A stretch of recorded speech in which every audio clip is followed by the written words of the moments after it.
Good morning guys. আজকে ঈদ, আজ আমার ছুটি। সকাল সকাল উঠে পড়েছি, তারপর ফ্রেশ হয়ে ব্রেকফাস্ট করে নিলাম।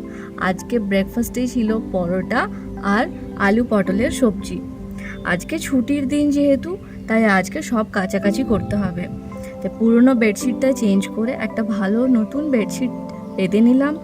দেন ভালো করে বেডটাকে গুছিয়ে নিলাম। ছুটির দিন ছাড়া এমনি সেলফ কেয়ার করার খুব একটা বেশি সময় যেহেতু হয় না, তাই আজ শ্যাম্পু করব। তাই শ্যাম্পু করার আগে ভালো করে চুলে তেল লাগিয়ে নিলাম। আর এই দিকে দেখো, নাইট বাস চলে এসেছে নাইট স্টাফদেরকে নিয়ে।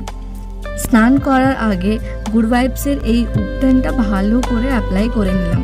এটা স্মেলটা ভীষণ রিফ্রেশিং।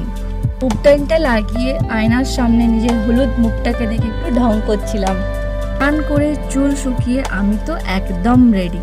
আর আমার এই ভিডিওটা যদি তোমাদের ভালো লেগে থাকে, তাহলে আমার চ্যানেলটাকে সাবস্ক্রাইব করো আর আমার ভিডিওটাকে লাইক করো। By guys.